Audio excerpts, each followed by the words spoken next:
Misencik. And ma'am, who are you currently employed by? I am employed with the Iowa Division of Criminal Investigation in the Criminalistics Laboratory. And what is your title? My title is a criminalist. How long have you been employed there? I have been, we commonly call it the Iowa DCI Crime Lab. I've been employed there since May of 2015.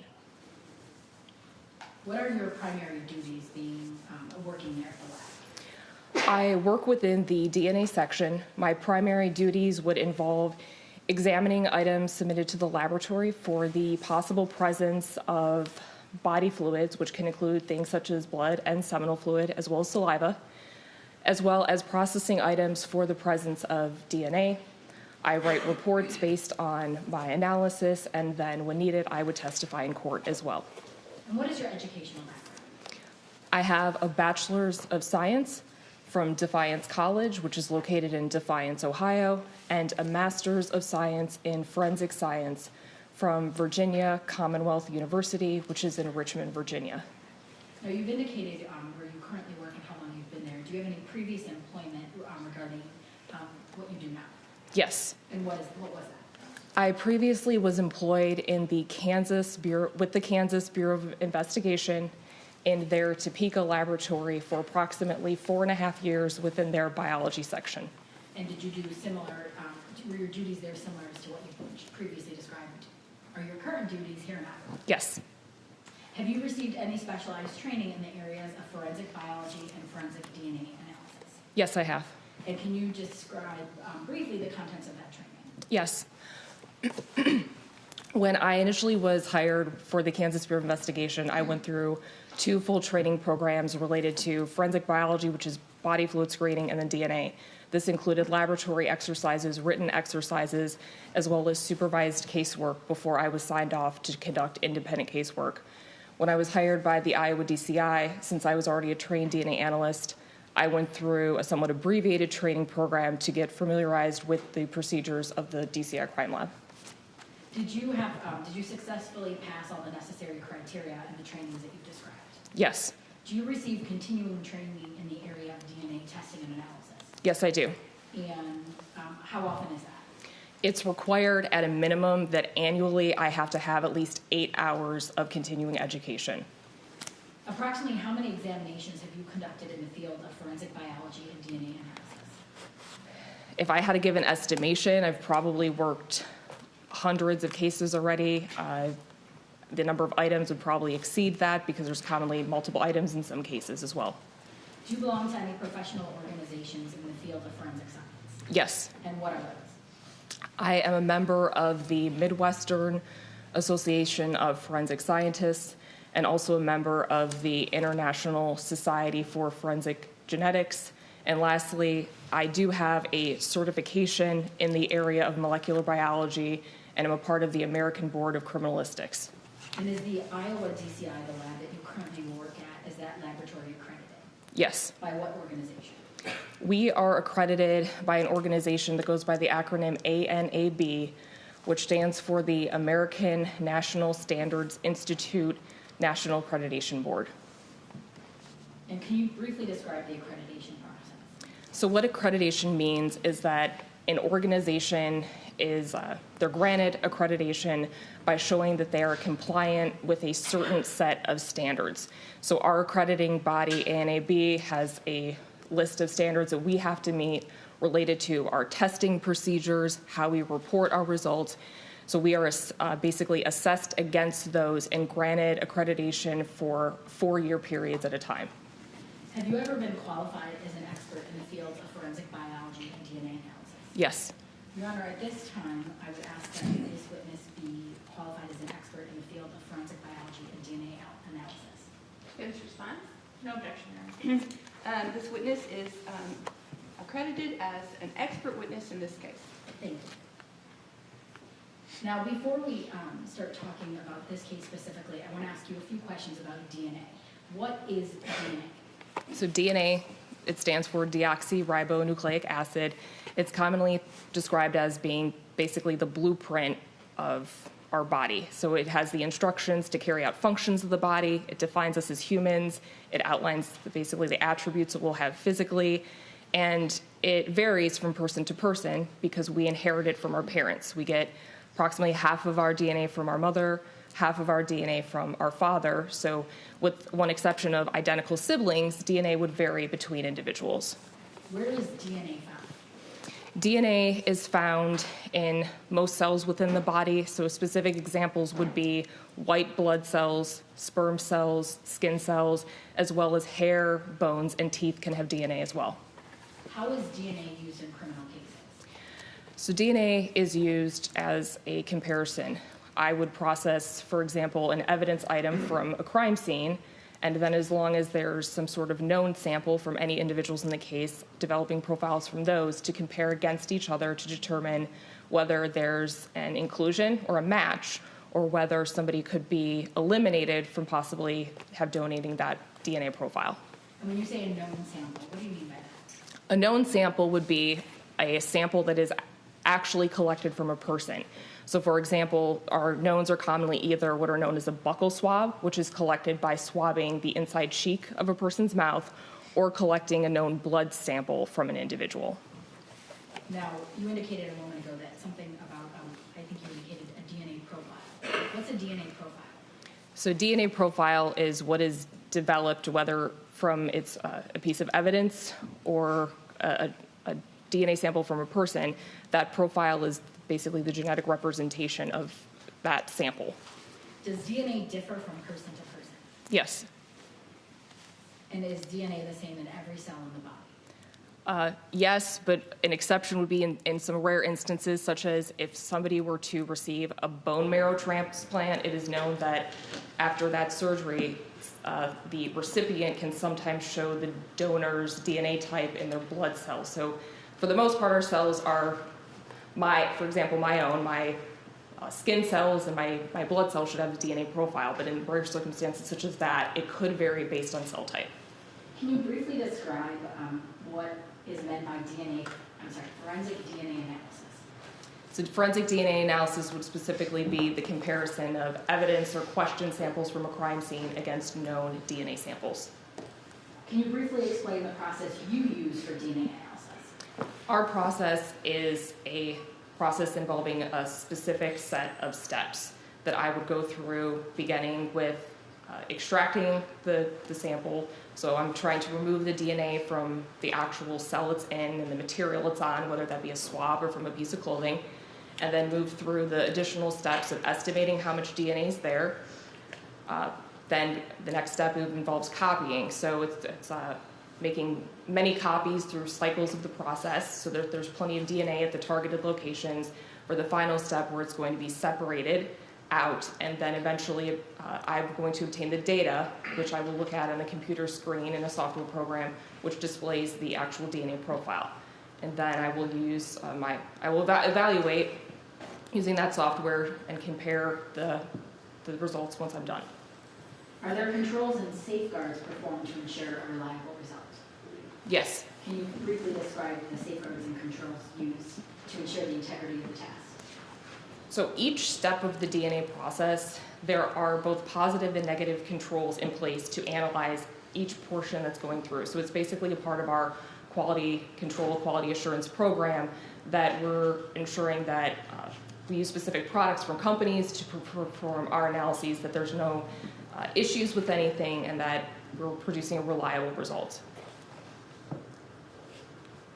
And are all the methods you use to conduct DNA analysis generally accepted in the scientific community? Yes. At some point, were you assigned to conduct a DNA analysis on a case involving a victim by the name of Cloe Chandler? Yes. Do you have anything with you today that would assist you in your testimony?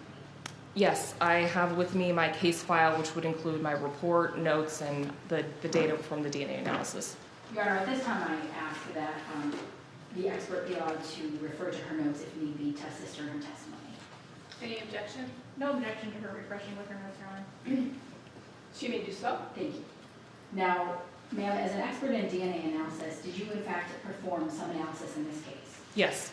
Was this case assigned a unique laboratory case number? Yes. And what is the purpose of that? The purpose of that is that every case that comes into the laboratory receives a unique case number, so then any items that are associated with it, which also get a unique item number for the laboratory, can be followed within our system for tracking purposes, as we do a lot electronically, to record our chain of custody and enter our data as well. And when items are received at the lab, are they given a specific lab number? Yes. And is each item given a different number to differentiate what item you're referring to? Yes. In this case, was there specifically a sexual assault kit of Cloe Chandler that was taken at autopsy that was submitted? Yes. And what is a sexual assault kit? So a sexual assault kit, it's a standardized kit that we have for the state of Iowa. There's very specific components that are designed within the kit to collect possible evidence. So most commonly there are vaginal, oral, rectal, or anal swabs, depending on the terminology, as well as underwear. There can be debris collection, as well as there's the collection of known samples, whether it be buccal or blood. I mean, when you mean known sample, would that be a sample taken from Cloe Chandler's body? Yes. Did a sexual assault kit arrive in a sealed condition at the lab? Yes. Was DNA analysis completed on the sexual assault kit? Yes. What were the findings? What were your initial findings of the sexual assault kit? In relation to DNA specifically, or the screening? I'm sorry. Okay. Can you explain what you mean by screening? Okay, so screening is in relation to testing for the possible presence of a body fluid. So most commonly, it might be blood or seminal fluid. Additionally, I mentioned we can also test for saliva as well as urine. Did you do a screening test in this case to indicate whether or not there was any fluid? Yes. And just briefly describe, how do you perform that screening test? So the main screening test used is basically just a chemical test, which relies on a color reaction. So if there's a color change to purple, that would be positive. If there's no color change, that would be a negative result. There's also an additional test we use that it's kind of like a card similar to a pregnancy test, but what I'm looking to test for is known as prostate-specific antigen, which is found in seminal fluid. Did you do a screening test in this case specifically on the vaginal, rectal, and oral swabs taken from Cloe Chandler at the autopsy? Yes. And what was the results of the screening test? So the screening test did not indicate the presence of seminal fluid on the vaginal, rectal, or oral swabs. And what does that mean? So that would have meant that when I conducted the test, there was a negative result for each of those. Then what did you do after that? I would have processed those samples for DNA, and also during our DNA extraction, I make what is known as a microscope slide for a sperm search. What do you mean by DNA extraction? So DNA extraction is the process of using chemicals and heat to remove the DNA from the actual cellular material that it's within, and also the material surface that it was on, as I mentioned before, whether that be a swab or a piece of clothing for cutting from. Did you perform further tests on the vaginal, rectal, and oral swabs? Yes. And what kind of tests did you conduct? Well, the DNA and then also the sperm search. And what was the results of that analysis? So for the sperm search, no spermatozoa were microscopically identified in the vaginal, rectal, or oral samples. And then related to the DNA, no DNA factors foreign to Cloe Chandler were detected in the profiles developed from the epithelial fractions of the vaginal, rectal, and oral samples. So you indicated that there were no DNA factors foreign to Cloe Chandler, is that correct? Yes. And what does that indicate to you? Essentially the profile obtained lined up with Cloe. There was no additional parts to indicate somebody else was present in the profile. So would it be fair to say that you took the swabs from the vaginal, rectal, and oral, you took the vaginal, rectal, and oral swabs recovered from Cloe Chandler, and you compared that to the known sample? Yes. And that's where you were able to determine that there were no foreign factors, no DNA factors foreign to Cloe? Yes. Were you able to do an additional test with regards to the sexual assault kit? There were also additional results related to what are known as sperm fractions of those same samples because of our extraction process. What do you mean by that? So we have a very specific process for extracting DNA that could potentially contain sperm cells. So most DNA extractions involve starting with one tube and ending with one tube. The process for extraction known as a differential, which if there are sperm cells, you start off with one tube with your sample and end up with actually two tubes at the end. The one is known as the epithelial fraction, which most commonly can be male or female of origin, so skin cells, blood cells, or could be degraded sperm cells. And then the sperm fraction, generally speaking, would mainly be male in origin, but there can sometimes be carryover other cell types. So it's essentially trying to separate out the different cells during the extraction process. So my results relate into then two different fractions of reporting. So would it be fair to say that when you're conducting this analysis, you take out a portion of those swabs so that you can then determine or do further testing to see if there are sperm fractions present? Yes, it's actually, for the jury's understanding, since I'm using chemicals, it's in a liquid form. The initial tube that I start off with, I'm removing a portion of the liquid present in the tube, moving it to a new tube, and that's what becomes the epithelial fraction. I'm kind of removing the top part of the liquid, but hopefully the bottom portion of the original tube would have sperm cells if they are present. So just the fact that you are conducting this test does not mean that you, in any way, any of the tests have indicated that there were in fact sperm fractions at that point. Right, no, that doesn't, just because this type of extraction is done doesn't mean that there's definitively sperm cells present. So it's just you then take that portion and then continue your analysis? Yes. And what was the results of what you took out to determine or to do further testing with regards to sperm fractions? So no DNA profile was developed from the sperm fraction of the vaginal sample. And then the DNA factors detected in the sperm fractions of the rectal and oral samples were too weak for conclusive interpretation. And what do you mean by too weak for conclusive interpretation? So what I'm saying there is factors, meaning that I'm going to maybe give a little more background. When I'm looking at a DNA profile, it almost kind of looks somewhat like a graph. There's the DNA itself is it's represented by peaks, and there's 21 locations I'm looking for information. So in this particular instance, a lot of those locations don't have a peak present. There's not data there. There's a minimal amount of information, and so it's too weak because there's not enough for me to move forward to try to make comparisons with any known samples. So the portion that you set or you put aside to do this sperm fraction analysis was, you indicated, too weak for conclusive interpretation. Yes. So again, that doesn't indicate to you in any way, just because you're calling it the sperm fraction part, that there are sperm fractions present. Right. That's just how you kind of quantify or classify when you're conducting your analysis. Yes. And so you were not able to do any further testing? No. And because it was too weak? Yes. Now, did you also receive a pair of underwear that was recovered from Cloe Chandler? Yes. And did you do a screening test on that item? Yes. And what was the result of the screening test?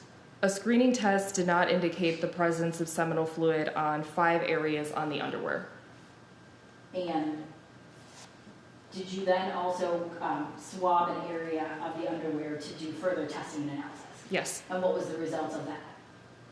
The DNA factors detected on a swab of the inside crotch area of the underwear were too weak for conclusive interpretation.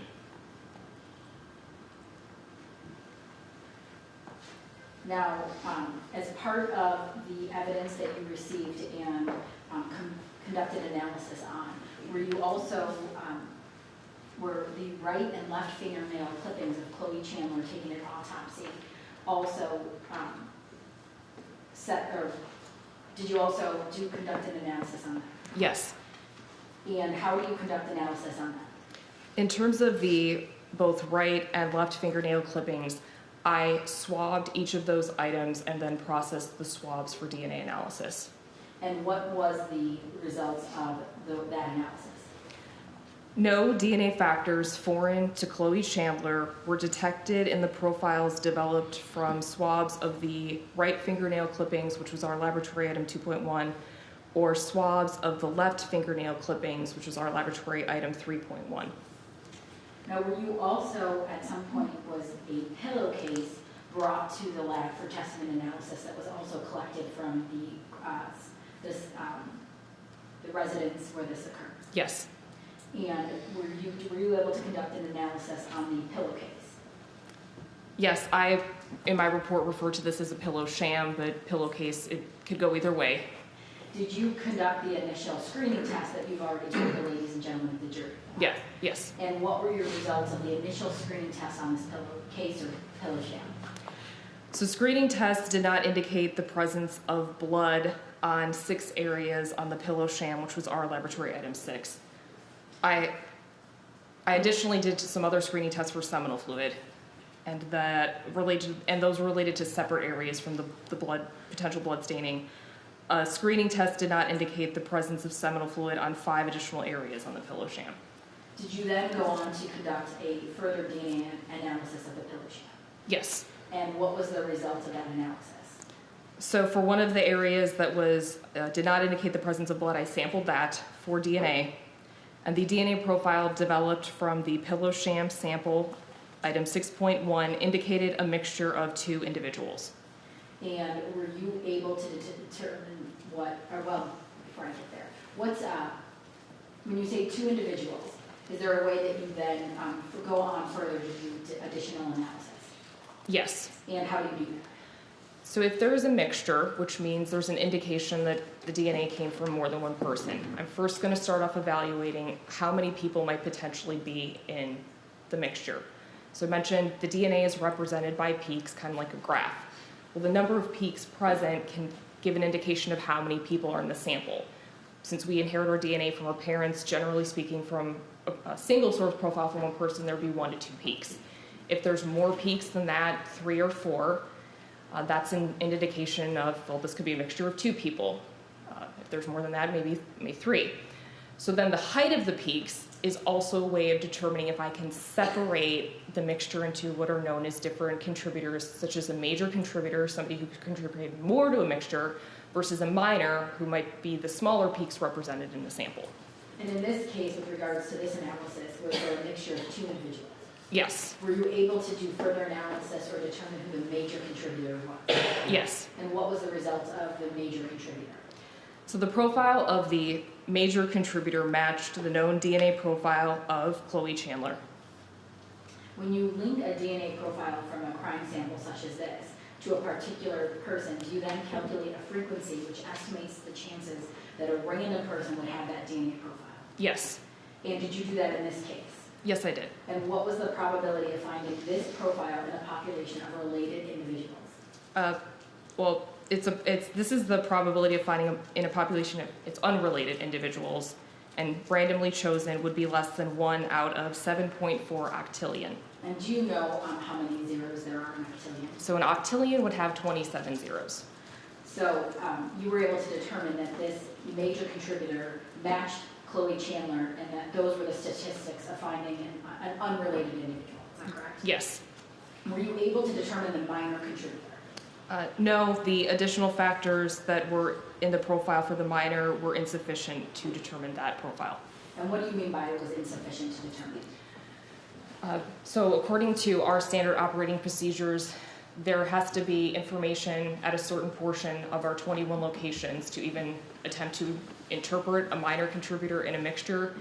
And if there's the potential loss of information as well, which again, we rely on the height of the DNA peaks to kind of, for my training, understand if that information could be there. So basically, there was an indication that this is a mixture, but there was not enough information present for me to move forward and make any comparisons on that minor, or interpretations and comparisons on the minor contributor. Did you do any additional testing regarding the pillowcase? The only additional testing was the testing for seminal fluid. And did you do that in this case on the pillow sham? Yes. And what was the results of that analysis? That was that a screening test did not indicate the presence of seminal fluid on 5 additional areas on the pillow sham. Now, it was one of the items you also conducted an analysis on a pair of pajama pants that were sent to you to the lab to look analyze. Yes. Did you initially do any type of screening test with regards to the pajama pants? Yes. And what were the results of these screening tests? A screening test did not indicate the presence of seminal fluid on 10 areas on the pajama pants, which are laboratory item number 8. Then what did you do? After performing that, I then proceeded with swabbing different areas on the outside of the pajama pants to process for DNA analysis. And how many swabs did you actually take from the pajama pants to conduct further analysis? There were 3 separate sets of swabs from different areas on those pajama pants that I took. And were you able to do testing and analysis on those swabs? Yes. And what were the results? So for the first one, the DNA profile developed from a swab of the outside bottom right pant leg, which is item 8.1, indicated a mixture of 2 individuals. And were you able to indicate a major and a minor contributor? Yes. And what were the results of that? The profile of the major contributor matched the known DNA profile of Cloe Chandler, and then the probability of that, finding that profile in a population of unrelated individuals chosen at random would be less than 1 out of 7.4 octillion. Were you able on that first swab to get an indication of a minor contributor? Yes. And were you able to do any further results with regards to the minor contributor? No, the minor, the additional factors were insufficient to determine the minor contributor. Did you, I believe you said that there was a second swab that you took from those pajama pants? Yes, this would have been a swab of the outside bottom left pant leg, which is our item 8.2. And were you able to conduct analysis on that second swab taken from the pajama pants? Yes. And what were the results of that analysis? The DNA profile developed from a swab of the outside bottom left pant leg, item 8.2, indicated a mixture of 2 individuals. Were you able to determine a major profile? Yes. And what was the result of that?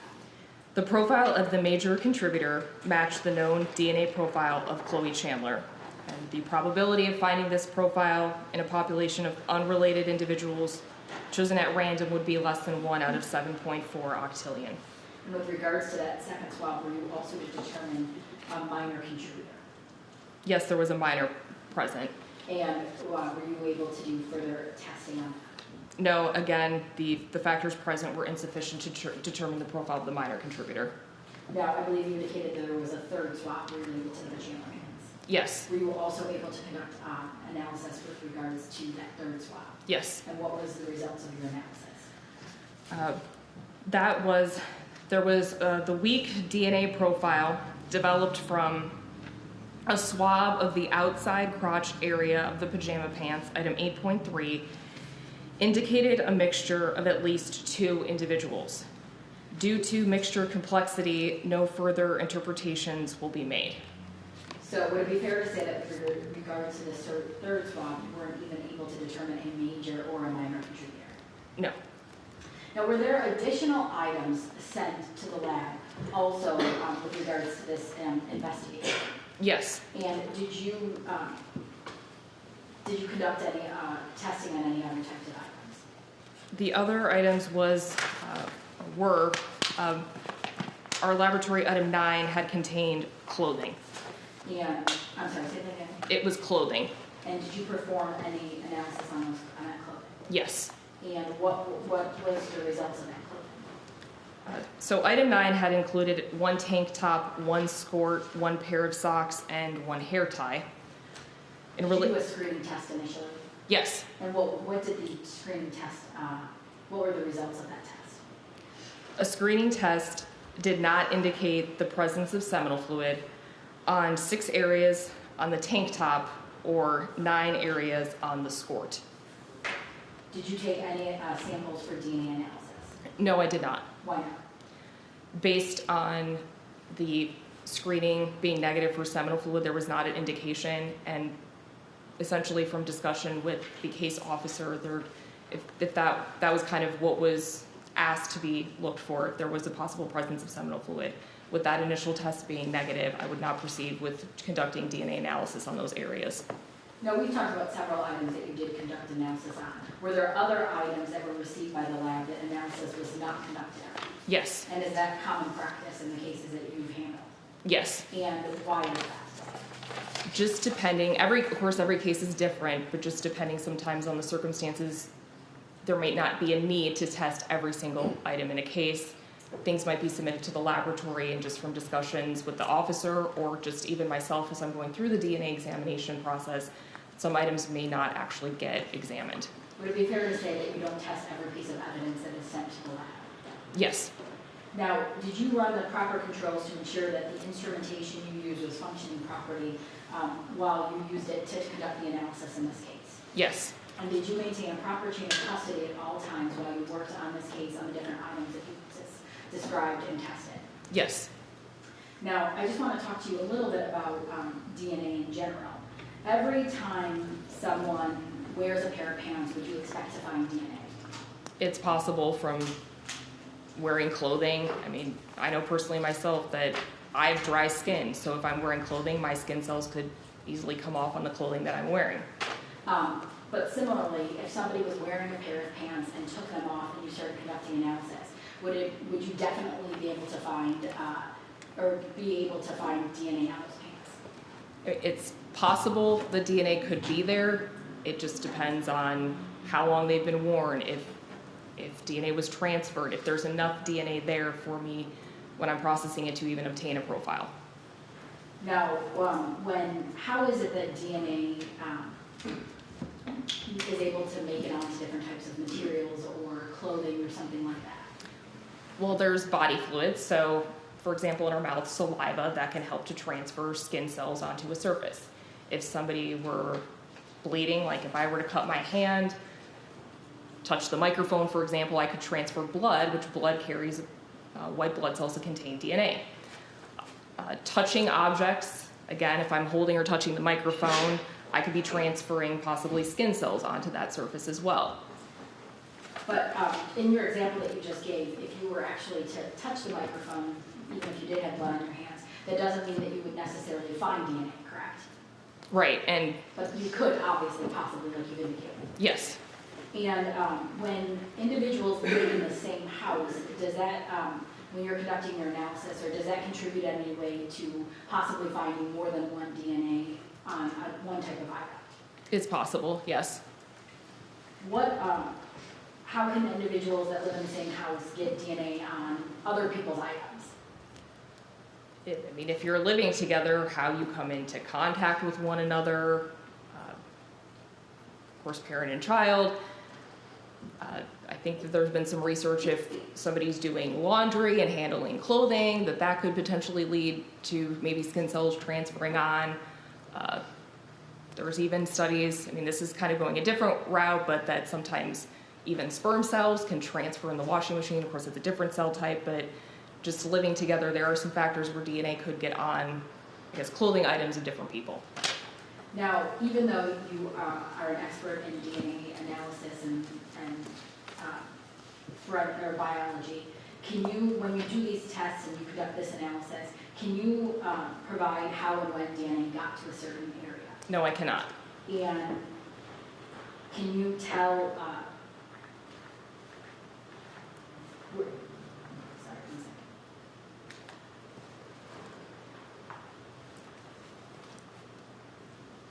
And you can't tell whether, even if you do find, if you have positive DNA findings, you can't tell when that DNA actually made it onto that item.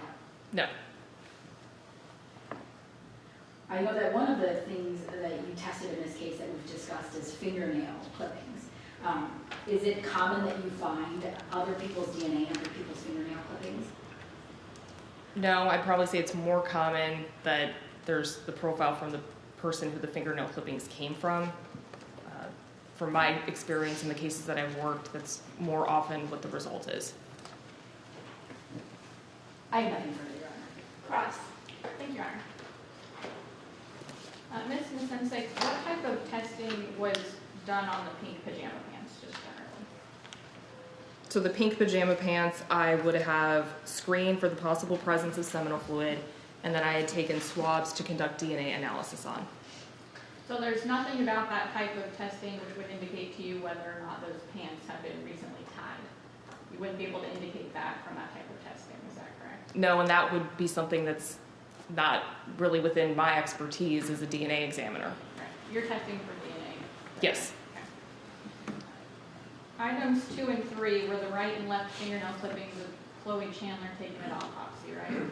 Yes. Can you explain generally then why fingernail clippings are usually collected and tested? The thought is, especially in death investigations, collecting the fingernail clippings, if there was any sort of struggle, there could be the possibility that if skin cells or even blood from the person who the victim was having that struggle with could be under those fingernail clippings. So as I'm doing DNA analysis, I would swab the fingernails to hopefully develop a profile and see what is on them.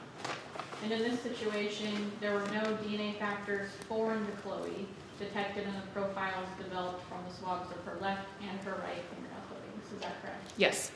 So essentially, the only DNA that you found underneath her fingernails was Chloe's. Yes. Thank you, Your Honor. Nothing further. Redirect. Nothing to comment, Your Honor. You may sit down. You may switch to be excused.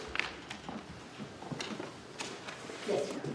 You may also be excused and leave the courtroom if you choose to do so.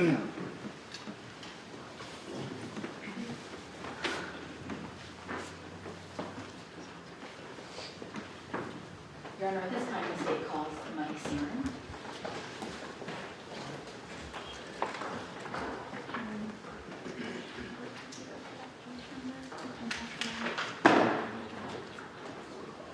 Step forward, please. Raise your right hand. Do you solemnly swear the testimony you're about to give is true and correct, so help you God? I do. Have a seat in the witness chair.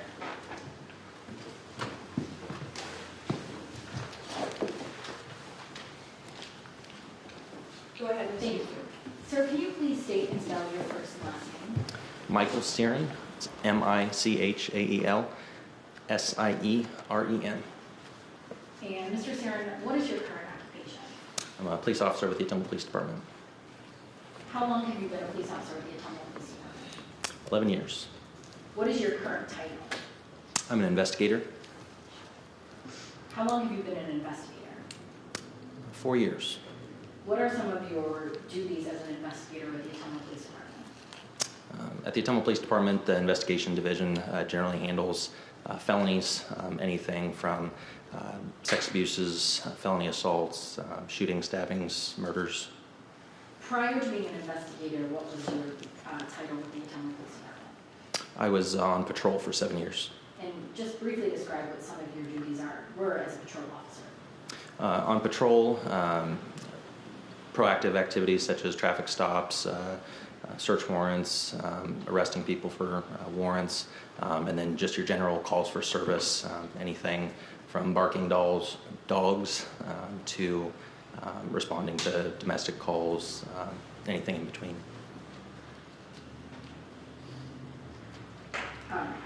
Did you tell us a little bit about your educational background?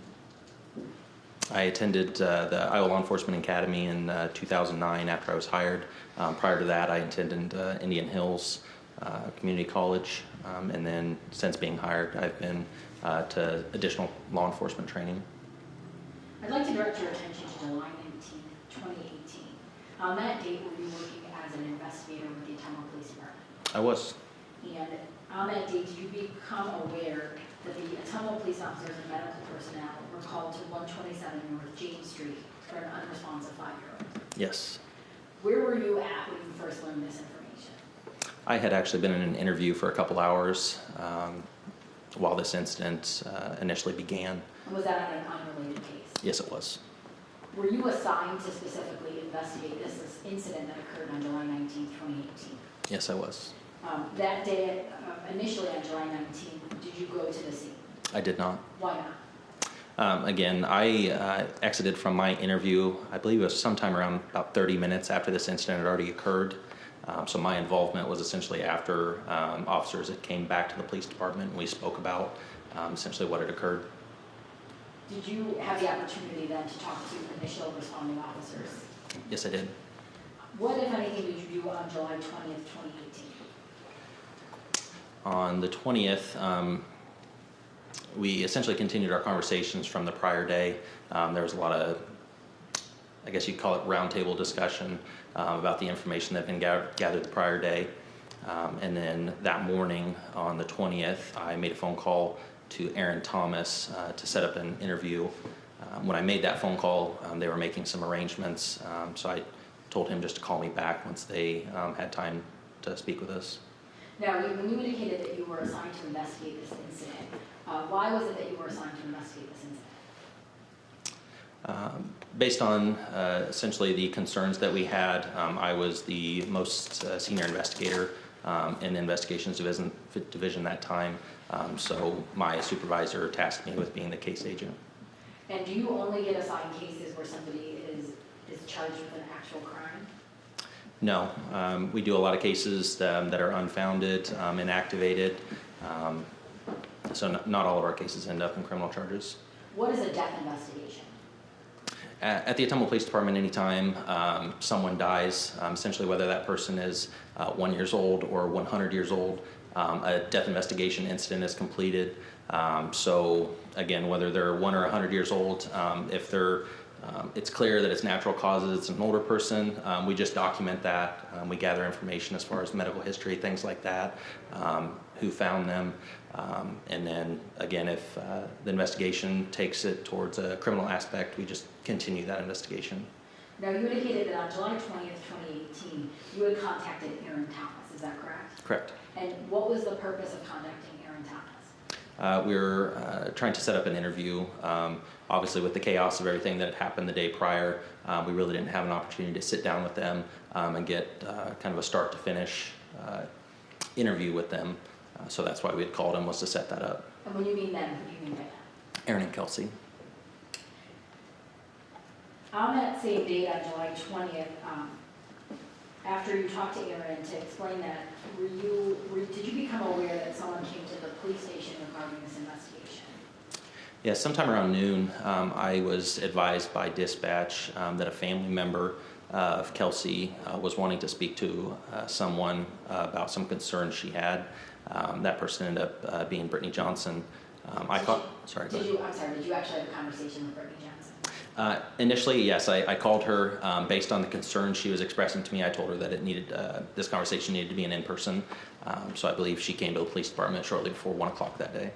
And after your conversation with Brittany, at around 2 p.m. that day, what, if anything, did you do? So while speaking with Brittany, Aaron had called, so I coordinated with Aaron to meet them at the house.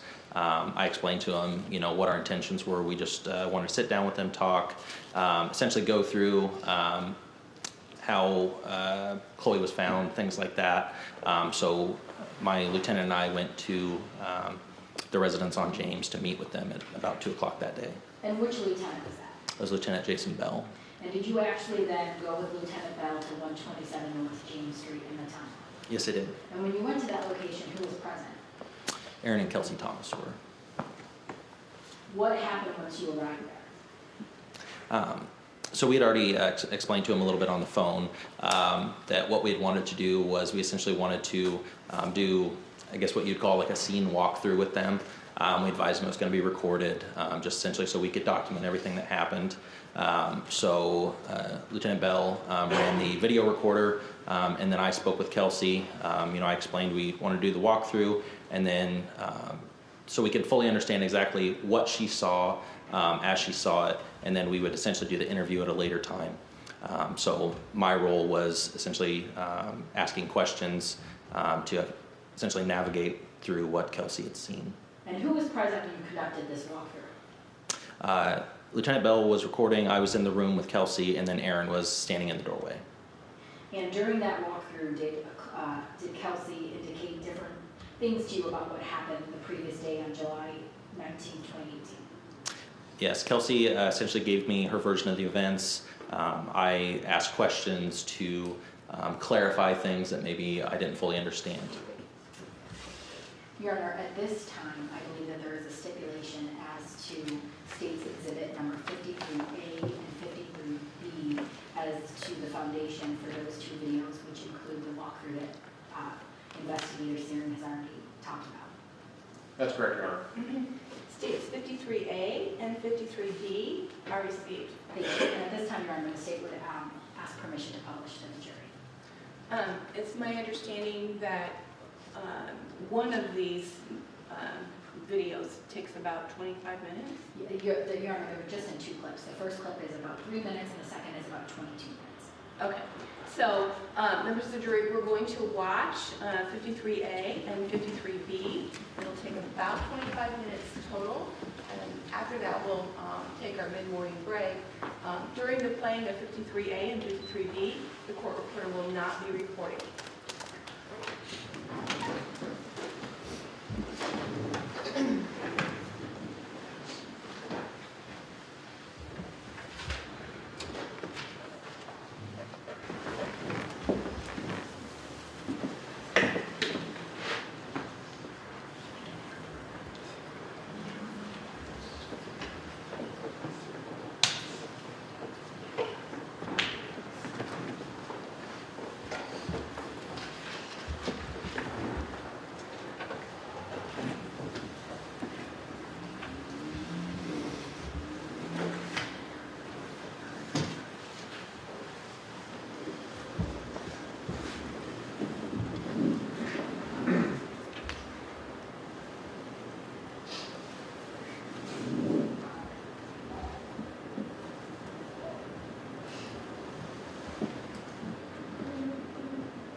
Is this the bedroom here? Or? No, that's what it's Okay.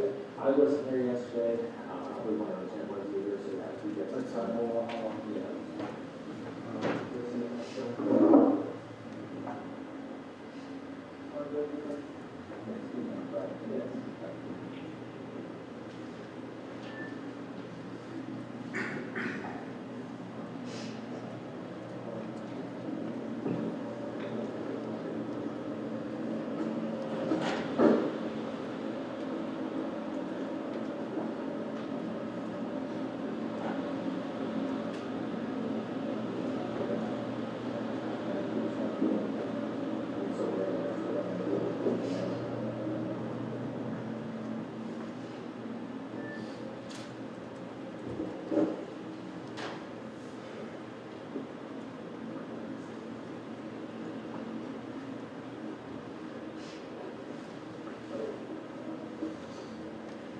Does the lights work in here? No. That's what it does. Yeah. Okay. Okay.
Okay. Good.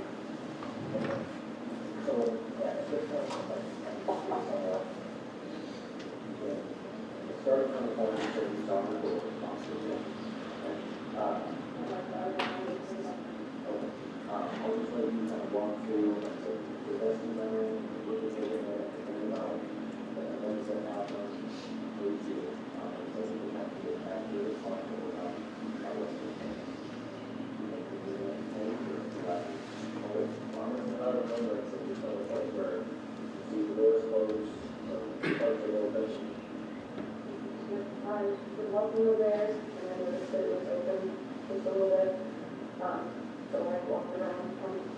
see why. I opened the door and I looked and I didn't see her. And as I came out and turned around, her closet door was all the way open. And the bar's not there now, but there's hair hanging from the bar. And she was facing that way. And I seen her, I came in and I picked her up and I moved her over here, laid her on her bed and was feeling her neck to see if I could get pulse. And I couldn't at the time, she had puke coming out, and I tried to sit her up because I thought she was, breathing and everything, and nothing, so I laid her back down, I called 911, and it was running back and forth. My 2-year-old son woke up at that time and come running in here. So I picked him up and took him out to the hallway and went to the front door because she asked me on the phone if there was any way that they could get in when I got there, so I had to go unlock the door. I walked out and went to show up and I walked in. So, the chair. Yes, there was a chair right. It was a little toddler chair she got when I was pregnant. There was a baby shower, and it was down so that she could climb on it if she wanted to.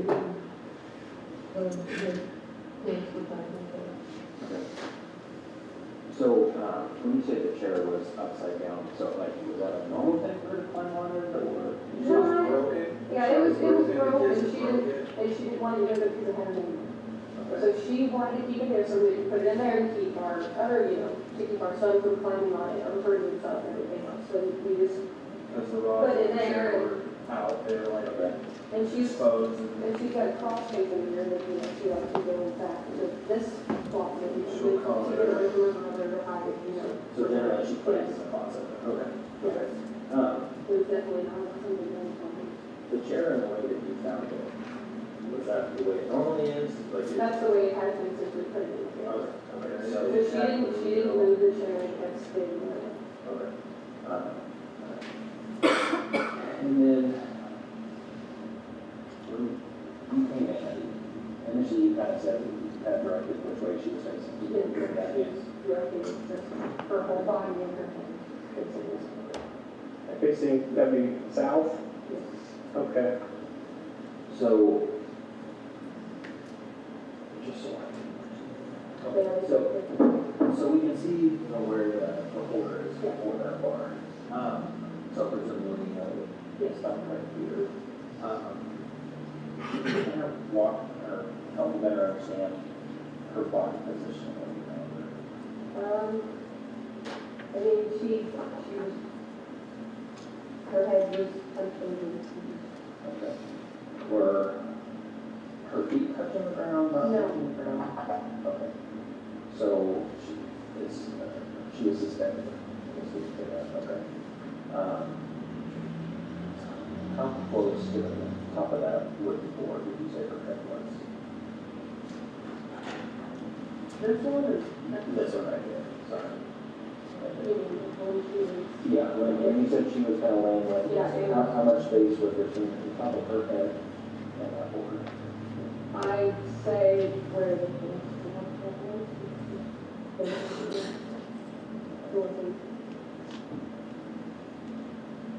Okay. What happened? What happened next then? What happened next? I mean, I found her and...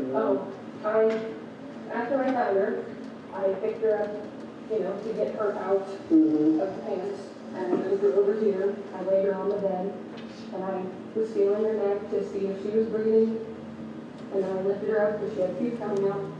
Lifted her up to see, to set her up because I thought she was breathing, and she wasn't, so I laid her back down. I called 911, and then my son came in. Back up a little bit. So you said that you pulled her out. How did you? I lifted her. Okay. How did you do anything before you lifted her out? I had shoes in my hand, so I instantly dropped my shoes, and I went to pick her up. And when I lifted her up, her head, because she was swinging on her head was out of it. Is how'd you grab her to pick her up? Oh, underneath her. Okay. Do you remember what the pants looked like? Tell me They where the pants were at when you saw them. were on the bottom. and she had tied her pant legs up in her. So the pant legs were up on it. They were, yes, up here. Was it like Oh. one leg or it's both legs? She had or- both legs tied. That's okay. Again, okay. Yeah, she had both of the legs tied, and that's what was holding them. How are the pants in correlation with that? Like the crotch area? Yes, yes. So, was it tied around her neck? So it was tied here, and her head was just directly off. It wasn't twisted, it wasn't, nothing, it was just, So essentially she was bleeding on it, Yes. that's what you're saying? yes. I know it's totally speculation, but what the scenario came up with was she had a trying to swing on it or something, and she slipped and fell. And just, Because that's the, I'm not. she has never tied anything on any sort of line, ever. So this was finding this. She's been great, It was very, And between you guys, I really know how to do that. I mean, she's interesting. yeah, we don't want any movies for her to ever even have that imagination or any of the other pictures that in her head. So it's definitely not something that she normally does. Honestly, I think there's a body picture, I just want to but I mean, I honestly don't know. Remember on the same thing twice, I mean, if you could remember, yeah, if she was cool with that, that's fine. She was very cool. About, let's say, rigidity-wise, or, I mean, was she just kind of lumped up, or, I mean, did she feel like she had any muscle, tension when you grabbed her?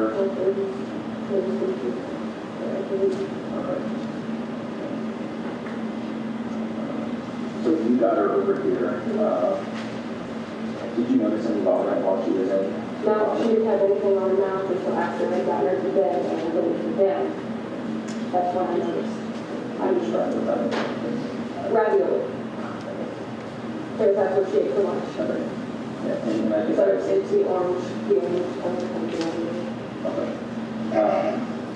Actually, if I was looking at it. Yep. Okay. So, clear to you based on what you had for lunch? Okay. What did you hear after you laid down bed? Absolutely nothing. Hear anything like that? Groans.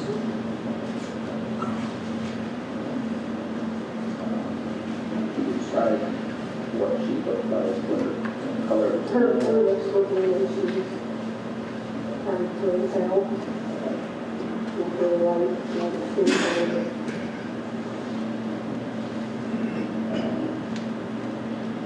As far as clothing, what was she wearing? She was wearing, I think it was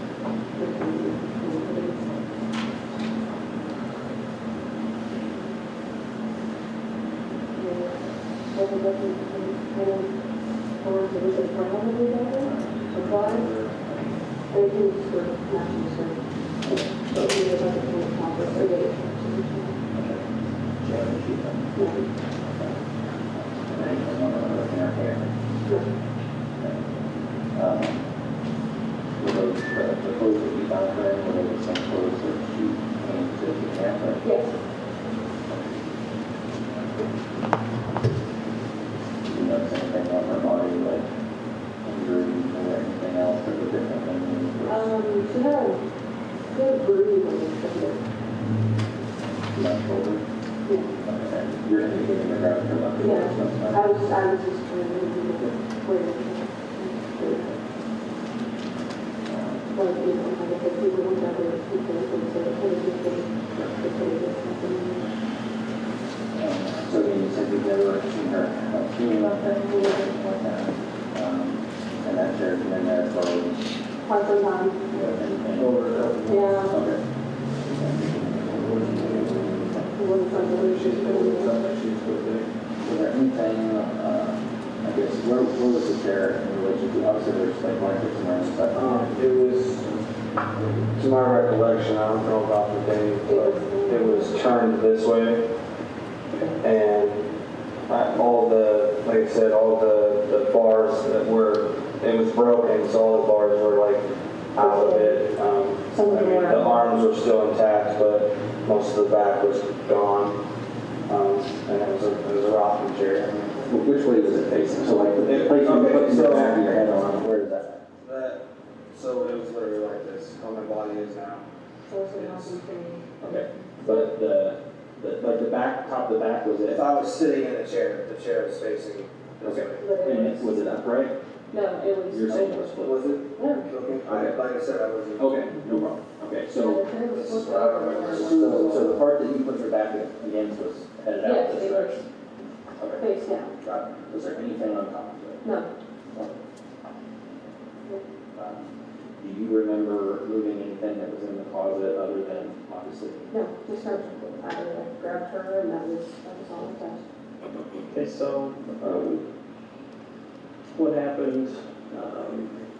What happened next? I guess. And the ambulance show up. Yes, I was on the phone with the dispatcher and I called while I was here and I kept yelling at her, trying to get her to wake up, kept saying her name.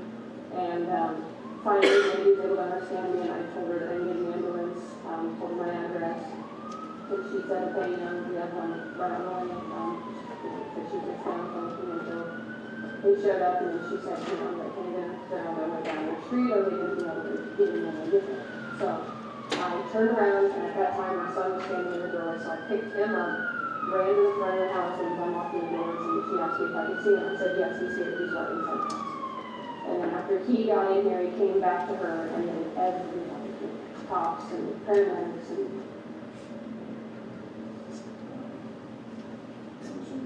Questions that you know what the conversation with that was. same question I had with you, except I'm not doing the whole role. They asked me her name, they wanted to know her age, her birthday,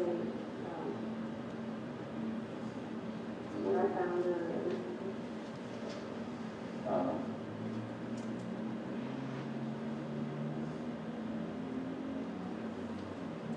Like I said, I don't need to ask questions. Just want to make sure that I'm full and understanding. So like I said, we clarified where that bar is, where the holder's going. And you said that when you found that her head was coming in, that's good. Obviously, we've got the pants and everything there, like you said. And then the pants are tied on, above her head too. I just want to make sure I understand, what was the head space between her head and the tie off? Yes, the bar was here, that was where the pants were. And when I found her head, with that one.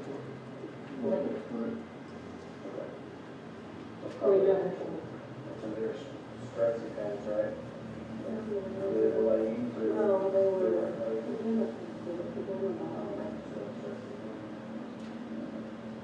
So, obviously, the bar is a little further down than the body was there. Yes.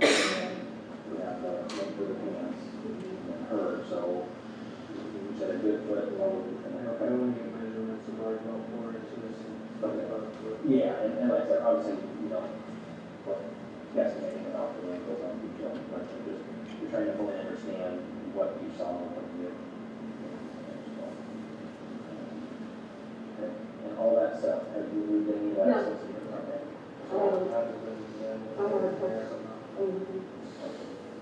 We closed the door.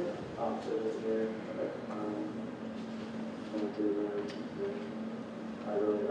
I really babysit too where it's doing, and I was letting the dogs in, from outside, and I put it in the kennel, and I said, make sure lights are off and I left. And the chair, where was the chair? It was put back here, she was right here. So she wasn't on top of you? But it does, if I were to, try to imagine it, but I'm assuming if she's used the chair to sit it on, and like use some of these. But yeah, she was directly there, but I wanted to was back on the Okay. All right.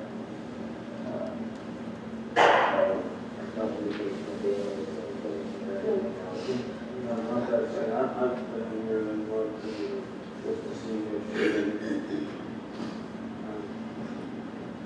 honestly, reasonable.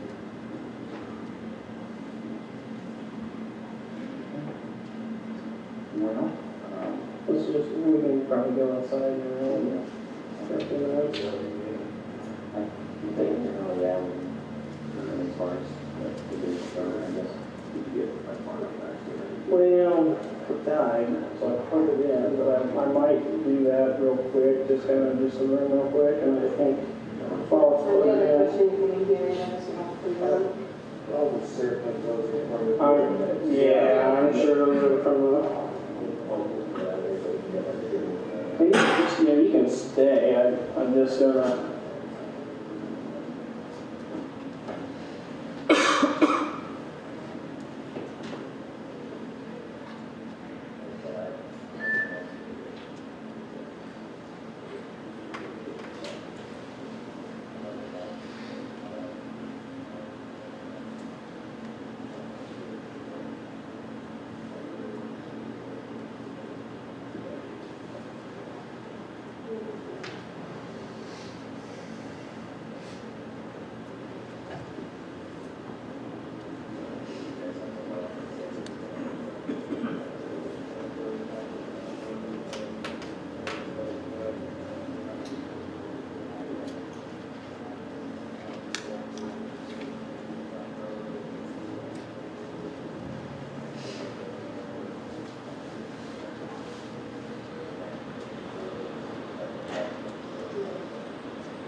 well, okay.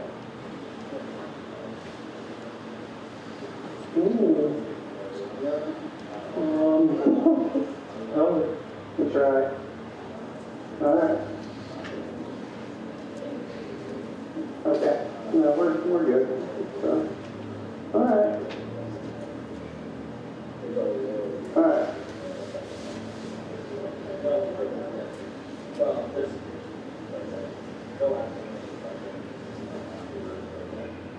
Usually it's kind of like a SIDS protocol is what this is.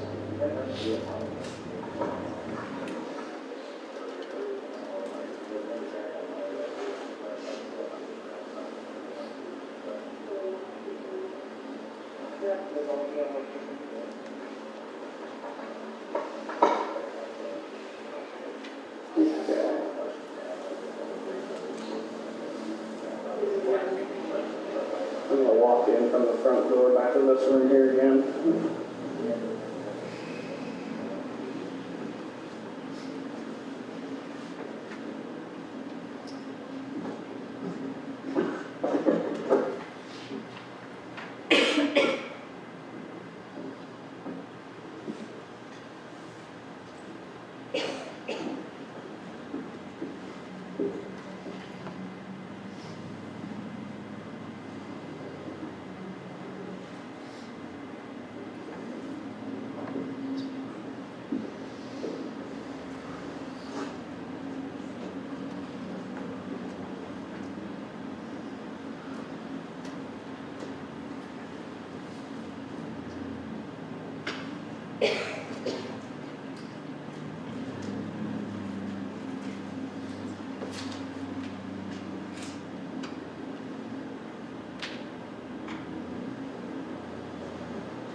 back on the record. Members of the jury, that completes the playing of State's Exhibits 53A and 53B. We are now going to take a mid-morning break. Please remember all the prior admonitions. Keep an open mind. Don't make up your mind. You haven't heard all the evidence. Don't talk to anyone about this case. Pay no attention to any media accounts. Do no investigation on your own. And we will be on break until 10:25 by the clock on the wall. Perfect.